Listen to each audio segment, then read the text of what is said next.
of 1960, a new decade, a new year, a new month, and the #1 team on the nation's pigskin hit parade, Syracuse, meeting a tri-champion of the Southwest, University of Texas in Cotton Bowl in Dallas.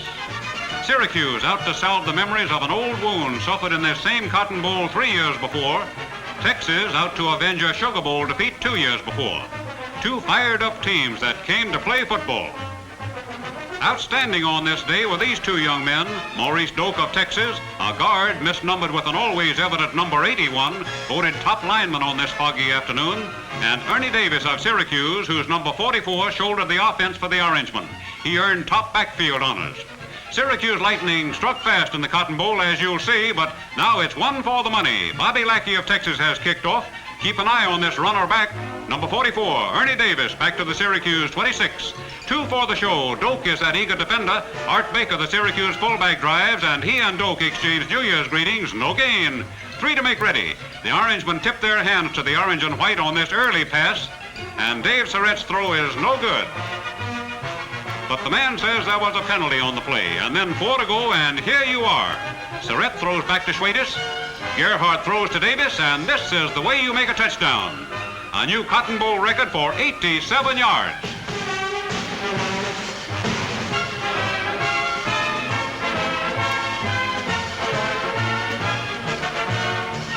Bob Yates is the lad with the educated left foot, and 83 seconds after the kickoff, it is Syracuse 7, Texas nothing.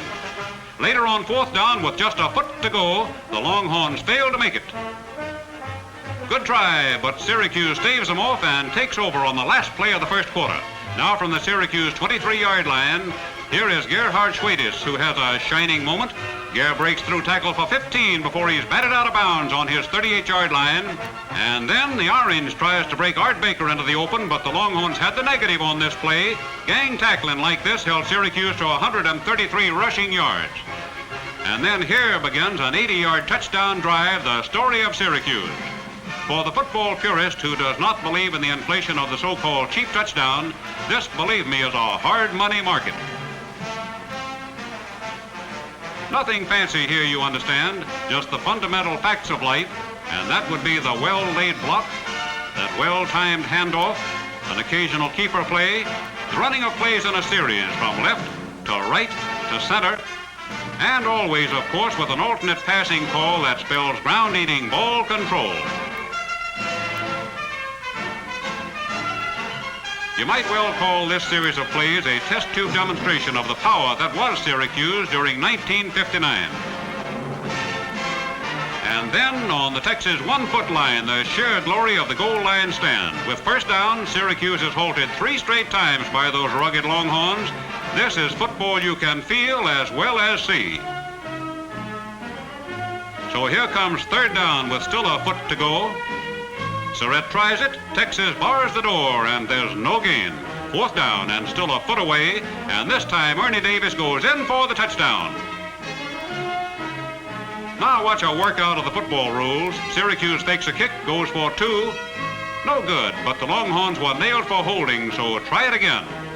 And this time Surratt to Davis, and it is good. This makes it Syracuse 15, Texas nothing. Then this game got weird, man, weird. After the touchdown, Yates is kicking off. Now watch Jack Collins ramble back 35 nice yards to his own 42-yard line. And from this point, the Steers set up a drive that looks quite promising. It's constructed on plays like this. Here's a Jimmy Saxton to Bobby Gerwitz's pass. But that brought up 4th down, and now watch this. Bobby Lackey back to punt, but set him up in the other alley. Lackey retrieves, and he throws. Good catch, but unhappily it's caught by Jerry Minnick, and he happens to play center. No can do. So Syracuse takes over, and here's that memorable hassle. Easterly throws a long ball. Erickson makes a nice catch, and down just before he reaches the end zone, he fumbles, and this is ruled a touchback. And here the first half ends.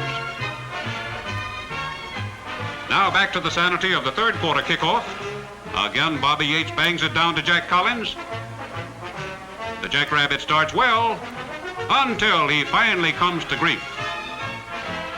He fumbles, but recovers on the Texas 33. And then that dramatic touchdown pass. Watch Bobby Lackey fake it short. And then throw it long. Jack Collins has it, and there you are. 69 yards to glory.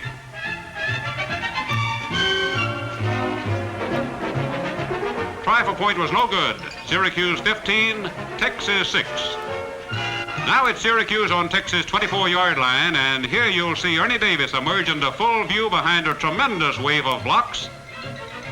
And here he comes. Now watch Branch and Cotton break through those barricades. They get to Davis and get in the business on the Texas 3-yard line.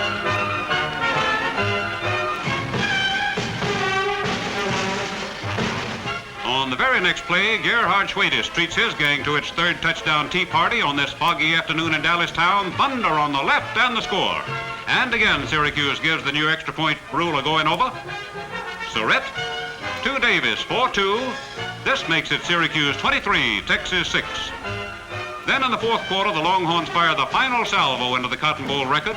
It started on Gilberg's kick, which sails down to Ramirez, and Rene ambles back to the Texas 46. Now this gentleman is Claire Branch, number 42. He was the day's leading ground gainer, rushing with 71 yards. Texas on the Syracuse 41-yard line. And here comes Mr. Branch at his explosive best. Watch Monty Lee lay a fine block, and Claire bullwhips for 34 yards to the Syracuse 1-yard line. And then easy does it. Bobby Lackey cuts a furrow right down the middle for the Texas touchdown. Now for the couplet for the final score. Bobby Lackey to Dick Schulte. And there's the windup. Syracuse 23, Texas 14.